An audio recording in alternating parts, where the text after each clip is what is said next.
future designers, welcome back to our YouTube channel. This is Sugra Fatma, NIFT Alumni and your design mentor.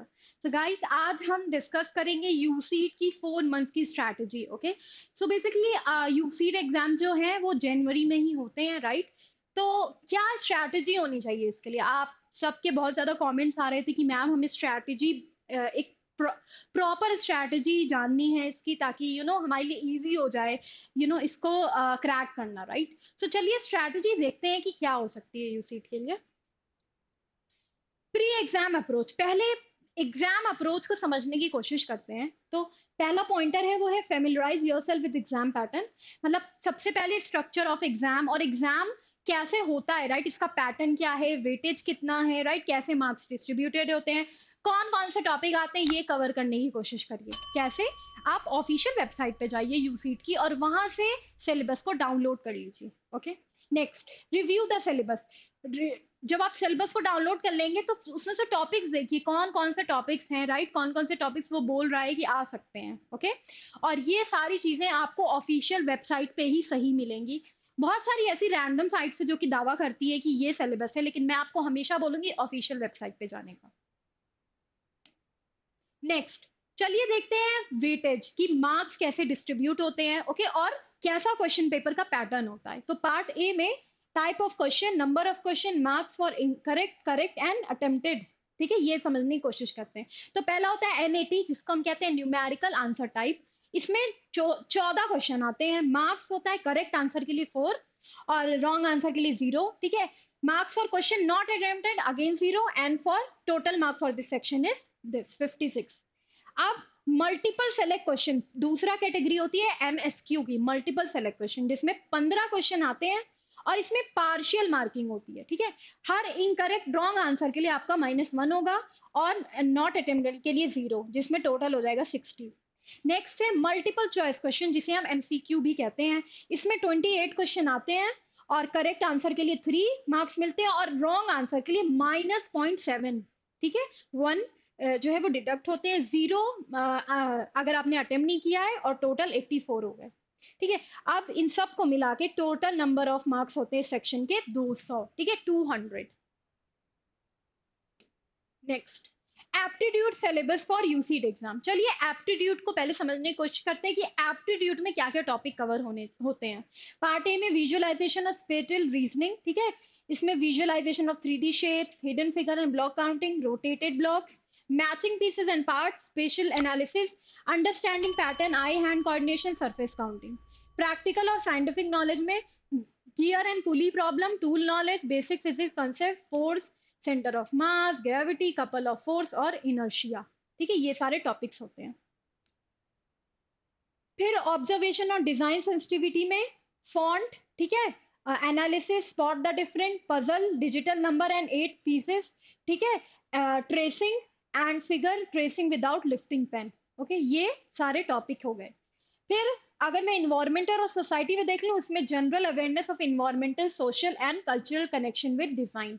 और area and volume में geometry, triangle and circle, 2D figure में area, 3D figure में polygons. Creativity की बात कर लूँ तो उसमें आपको verbal and non verbal analogies, metaphor, science और सिंबल के बारे में नॉलेज होनी चाहिए. Next, analytical and logical reasoning में देख लूँ तो ability to analyse qualitative and quantitative information, जिसमें series, analytical reasoning and figure counting, paper folding, image analysis, analogy, mirror images, water images, pattern completion and figure matrix. ठीक है, वहीं अगर मैं देख लूँ इसमें तो cubes and dices, classification, construction of square and triangle. Verbal reasoning में blood relation, Venn diagram, direction sense, puzzle test, seating arrangement, speed, time and distance. ये सारे टॉपिक हो गए. ओके, ये है एनालिटिकल और लॉजिकल रीजनिंग के topic. Next, visualisation, spatial reasoning में visualisation of 3D shapes, hidden figure and block counting, matching pieces and parts. Analytical and logical reasoning में series, analytical reasoning, figure counting, paper folding. और area and volume में geometry, triangle. Language में reading comprehension और vocabulary based question.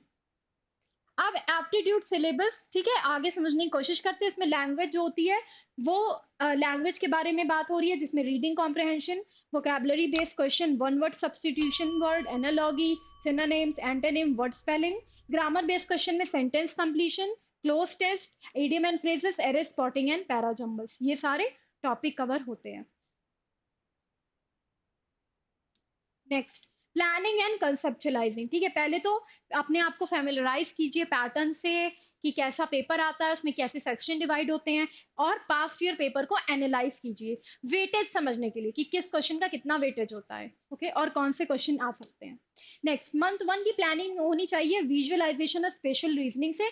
इसमें smart analysis, spatial analysis, understanding pattern, eye hand coordination, surface counting. Analytical and logical reasoning में image analysis, analogy, mirror images. Area and volume में geometry जिसमें circle cover कीजिए. और language के लिए मैं बोलूंगी रीडिंग कॉम्प्रहेंशन में 1 पैसेज पर वीक और वोकैबुलरी में 20 वोकैब पर वीक.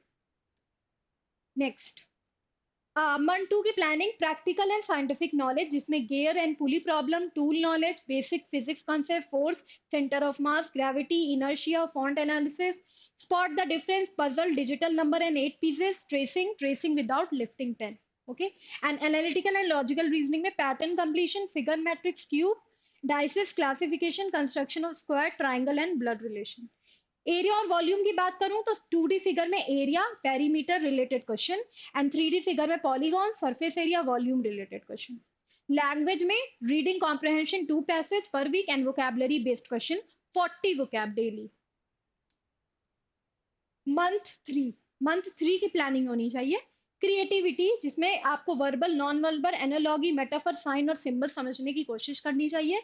और एनालिटिकल एंड लॉजिकल रीजनिंग में direction sense, sitting arrangement, Venn diagram और पजल टेस्ट, ये सारे क्वेश्चन पढ़ने चाहिए आपको इनसे रिलेटेड थ्योरी. एनवायरमेंट और सोसाइटी में general awareness of environmental, social and cultural connection with design. And aptitude में स्पीड, टाइम एंड डिस्टेंस. और एरिया और वॉल्यूम में ज्योमेट्री जिसमें आपको ट्राइंगल कवर करना चाहिए. लैंग्वेज में अगेन रीडिंग कॉम्प्रहेंशन 2 पैसेज पर वीक और वोकैब में 40 वोकैब पर वीक. मंथ 4 में revision and conceptual understanding and solve PYQ and mock test. ठीक है, तो बेसिकली लास्ट जो मंथ है उसमें पूरा डेडिकेट कीजिए पीवाईपी सॉल्व करने का, ज्यादा से ज्यादा मॉक टेस्ट लीजिए. राइट, एक रिवीजन करिए अपना कि जितना भी आपने पढ़ाई की है, ठीक है, उसमें से आप कितना, कौन सा एरिया आपका वीक है, राइट, कौन सा एरिया ऐसा जिसको इंप्रूवमेंट की जरूरत है. तो ये सारी चीजें आपको कवर करने की जरूरत है. ठीक है. Next, create a study schedule. Okay, आप एक काम कर सकते हैं, अगर आप दिन में ये देख नहीं पा रहे हैं कि कितना टाइम आप किस सब्जेक्ट को या टॉपिक को डेडिकेट करना चाहिए या कहाँ आपका टाइम चला जा रहा है जो आप नहीं कर पा रहे हैं, तो इसके लिए आप अपना स्टडी स्केड्यूल प्लान कर सकते हैं. राइट, जब आप स्टडी अपना स्केड्यूल प्लान करेंगे तो उससे आपको ये पता चल जाएगा. ठीक है, आप ऑर्गेनाइज्ड हो जाएंगे अपने टॉपिक्स को लेकर, अपने प्लान्स को लेकर, और तब आपको स्ट्रैटेजी बनाने में बिल्कुल भी प्रॉब्लम नहीं होगी. मॉक टेस्ट, ज्यादा से ज्यादा मॉक टेस्ट लेने का समय है ये, आप ज्यादा से ज्यादा मॉक टेस्ट लीजिए ताकि टाइम मैनेजमेंट में जो आपको इश्यू आता है वो ना आए. राइट, और इजिली आपको पता चल जाए कि किस क्वेश्चन में कितना टाइम देना है और आप कितना टाइम ले रहे हैं. Then practice previous year paper. ठीक है, ज्यादा से ज्यादा प्रीवियस ईयर पेपर को क्वेश्चन को सॉल्व करने की कोशिश कीजिए. साइट्स पे जाइए, आपको वहां पे मिल जाएगा पीवाईपी. राइट, और उनमें देखिए किस सेक्शन में कौन सा क्वेश्चन आ रहा है, किस टॉपिक से कौन सा क्वेश्चन कवर हुआ है. राइट, उसका आप उसमें कितना दे पा रहे हैं टाइम. ओके, आप उसको कितने देर में कर पा रहे हैं और कितना सॉल्व कर पा रहे हैं. कौन सा एरिया ऐसा है जिसमें आपको इम्प्रूवमेंट की जरूरत है, कौन सा एरिया ऐसा है जिसको आप कर ले रहे हैं पर टाइम मैनेजमेंट नहीं हो पा रहा है. टाइम मैनेजमेंट के लिए बेस्ट चीज है कि आप टाइमर लगा के प्रैक्टिस कीजिए क्वेश्चन को. राइट, इससे आप अगर टाइमर लगा के आप रोज प्रैक्टिस करेंगे तो आपका टाइम मैनेजमेंट का जो इशू है वो बहुत हद तक सॉल्व हो जाएगा और आप क्वेश्चंस को अप्रोच कर पाएंगे इजिली, जो आपको एग्जाम टाइम में बहुत ही ज्यादा हेल्पफुल करेगा. ठीक है, फिर लास्ट वीक बिफोर एग्जाम में relaxation and confidence building, quick revision और स्टे ऑर्गेनाइज. ठीक है, तो क्विक रिवीजन करने की कोशिश कीजिए. कैसे? फॉर्मूलाज को पहले ही लिख लीजिए जब आप पढ़ाई कर रहे हैं, तो आपका एक क्विक रिवीजन हो जाएगा.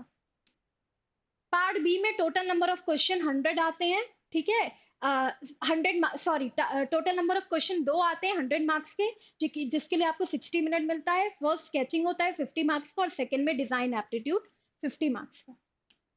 इसमें again familiarise yourself with the time table. Okay, and drawing syllabus में foundation, shape to form, object drawing, shadow formation, perspective में 1 पॉइंट, 2 पॉइंट, 3 पॉइंट, एनाटॉमी में male female, action and perspective, facial expression, scene creation, memory design, colour theory, element and principle, design aptitude and design thinking. ये सारे drawing के part है जो आपको syllabus है। Foundation में मंथ 1 की प्लानिंग होनी चाहिए फाउंडेशन, जिसमें आप shape to form, object drawing, shadow formation के बारे में समझे, बेसिक समझिए उसका, ठीक है। Familiarise yourself with the fundamental drawing concepts like shape, form, perspective, proportion, shading और कॉम्पोजिशन, और स्केचिंग को प्रैक्टिस कीजिए, ठीक है। थोड़ा सा टाइम डेडिकेट कीजिए रोज और अपनी स्केचिंग स्किल्स को एनहांस कीजिए। वो तभी होगा जब आप रोज थोड़ा थोड़ा प्रैक्टिस करेंगे। 1-2 की planning, inspiration, planning and develop drawing skills, okay. तो इसमें आप 1 2 3 पॉइंट पर्सपेक्टिव समझने की कोशिश कीजिए, ठीक है। इनको और सिर्फ समझ कॉन्सेप्ट समझने के बाद खुद भी प्रैक्टिस कीजिए, टाइमर लगाइए और प्रैक्टिस कीजिए, देखिए आप कितना बना पा रहे हैं। Inspiration, planning and develop drawing skills, anatomy, male female, action and perspective, scene creation और मेमोरी डिजाइन, ठीक है। जिसमें आप अपने प्रोजेक्ट पे स्टार्ट कर वर्क कर सकते हैं। क्या कर सकते हैं, आप क्वेश्चंस निकालिए और वहां से सॉल्व करने की कोशिश कीजिए उनको, ठीक है, जो कि male female, action, perspective, scene creation या मेमोरी डिजाइन पे बेस्ड हो। 1-3 में inspiration, planning and develop drawing skills, design aptitude को समझने की कोशिश कीजिए, डिजाइन थिंकिंग को पढ़ने की कोशिश कीजिए। प्रोडक्ट्स, जैसे कि आप घर में जो भी प्रोडक्ट देखते हैं उनके साथ क्या प्रॉब्लम आती है आपको, उसको समझिए, राइट। और देखिए कि आप उसमें क्या कंट्रीब्यूट कर सकते हैं, उसके लिए क्या सॉल्यूशन होना चाहिए। इसका स्टेप है कि empathise, define, ideate, prototype, test, ये सारी स्टेजेस हैं डिजाइन थिंकिंग की, उनको फॉलो करिए और उनसे सॉल्यूशन तक पहुंचने की कोशिश करिए। जैसे कि एक क्वेश्चन आता है हमेशा कि आइडेंटिफाई प्रॉब्लम सिचुएशन बेस्ड, जिसमें कि आपको वो यूसीड में एक बार एक क्वेश्चन आया था कि थर्ड क्लास कंपार्टमेंट है ट्रेन का, उसमें जो उनके उसके उस कंपार्टमेंट में जो पैसेंजर्स फेस कर रहे हैं प्रॉब्लम, वो आपको लिस्ट डाउन करनी थी, ठीक है। तो ऐसे सिचुएशनल बेस्ड प्रॉब्लम समझने की कोशिश कीजिए, ऐसे ही प्रोडक्ट बेस्ड प्रॉब्लम को के सॉल्यूशन निकालने की कोशिश कीजिए। Practice problem solving question and drawing related problems, learn design principle and color theory, solve design problems। यूसीड में बेसिकली प्रॉब्लम सॉल्विंग क्वेश्चन आते हैं, ठीक है, जो प्रॉब्लम्स को आइडेंटिफाई करना होता है आपको। Solve PYP and mock test, month 4 totally dedicate होना चाहिए पीवाईपी के लिए, पीवाईपी के लिए ज्यादातर मॉक टेस्ट लीजिए, पीवाईपी सॉल्व कीजिए और अपनी प्रैक्टिस को इनहेंस कीजिए। Last week before exam, relaxation and confidence building, quick revision and stay organise, ठीक है। तो लास्ट वीक ज्यादा मगिंग करने की जरूरत नहीं है, आपने जितना भी पढ़ा है, ठीक है, आपने अच्छा खासा मंथ 4 में रिवीजन किया, उसका मॉक लिया, ठीक है। अब आप एक रिलैक्स मोड में जाइए और वहां पे उन चीजों को देखने की कोशिश कीजिए जो जरूरी है, जैसे कि एडमिट कार्ड प्रिंट हुआ कि नहीं है आपका, राइट, और आपके जितने भी स्टेशनरी के सामान है, ओके। और एक रिलैक्स माइंड के साथ जाइए, क्योंकि रिलैक्स माइंड ही क्रिएटिविटी प्रोड्यूस कर सकता है। Okay, so guys, this was all about UCET 4 months preparation strategy. If you like this video, subscribe our channel and please let us know on which video you want us to make the video. Okay, thank you.